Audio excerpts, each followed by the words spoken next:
Ako ay nagseservice sa mga batang eskwela sa amin sa San Jose del Monte. Meron din po akong maliit na tindahan. Sinabi sa akin na nung doktor, pagkatapos ko pong sumailalim sa mga pagsusuri, mga ultrasound and others po, nakita po nila na namamaga daw po yung bituka ko sa itaas. At saka may mga infection na daw po na kumakalat dito. Advanced stage ulcer. Rare ulcer po kasi siya dahil ang ulcer po dapat daw po hindi nagko-concentrate sa isang area lang. Samantalang po sa akin, mismo lang po dun sa pagdugtungan po nung maliit na bituka saka sa malaking bituka. Meron po kaming tabing mag-asawa na 136,000.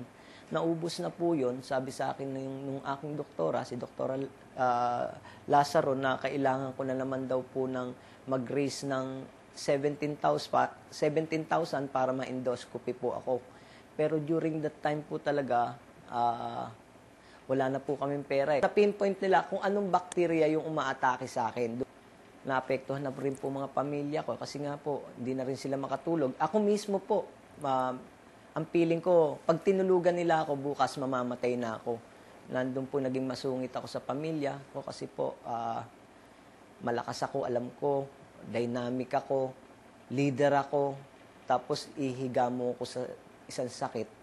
Parang ang hirap ko pong tanggapin. Nakabalita po ako tungkol dito sa Mother Ignacia. Hindi ko po ito talaga alam. 4 days and 4 nights, wala akong kain, walang tulog dahil natatakot ako mamatay. Pero during that time, naihatid ko po ng ligtas ang aking mga pamilya. Kasama po yung aking, sorry po, medyo natatouch ako. Kasama ko po ang aking asawa, 2 anak. 4 na araw na po ako, hindi kumakain. Inisip ko pa lang po na papunta ako dito. Binigyan niya po ako ng lakas para makarating dito. Hindi ko po galing umiyak, pero dahil sa ginawa sa akin ng Panginoon, 24 oras na ako naghahanap buhay, kulang pa sa pamilya ko. Bakit kailangan kong spend ang isang araw ko para magsimba? Hindi po ako ganun klaseng tao eh. Ginising niya ako, tinouch niya yung aking puso.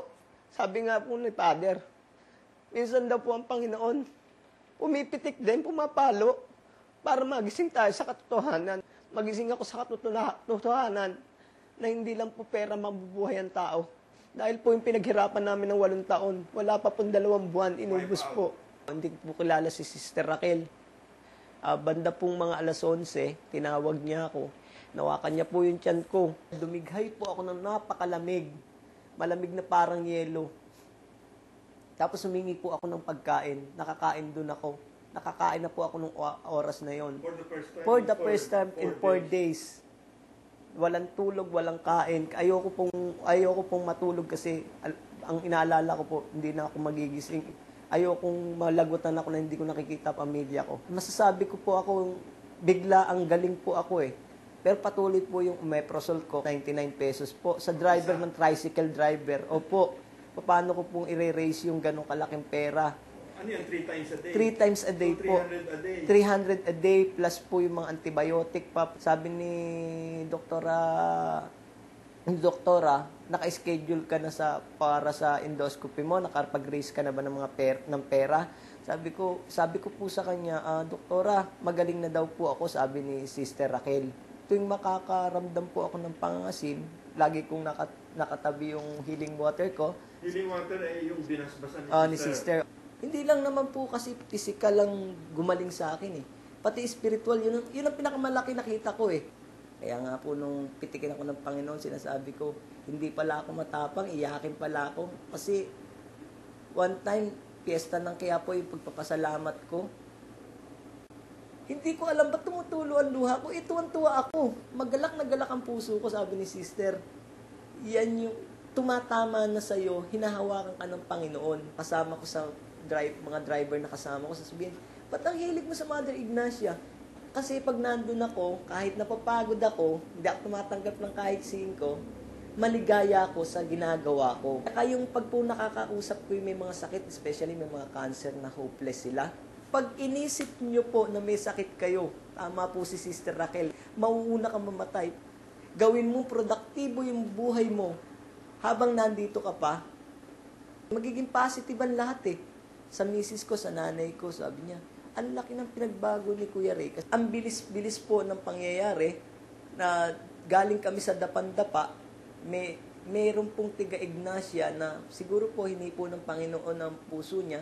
Binigyan po kami ng konting puhunan para magkaroon ng tindahan. 3 buwan, nakapagtayo po ako ng tindahan na nagpuhunan kami ng 20,000. Ang inventory po ng tindahan ko ngayon, maniwala po kayo sa hindi, 100,000. Meron po akong 12 computer ngayon.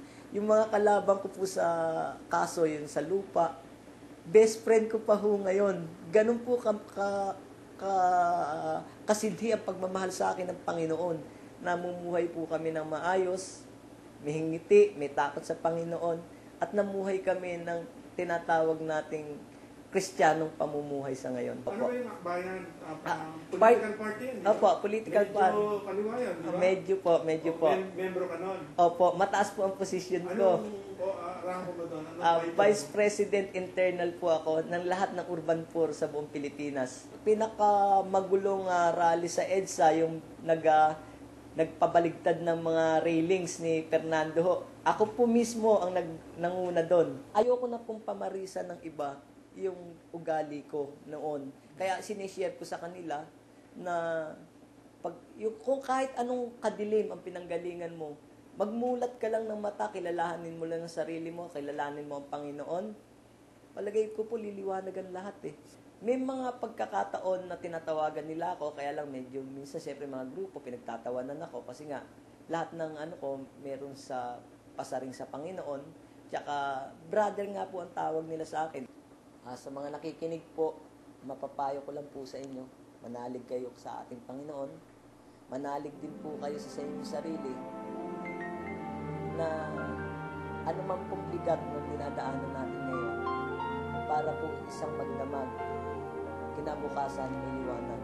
Pagdating po ng takip silid, may liwanag po tayo haharapin.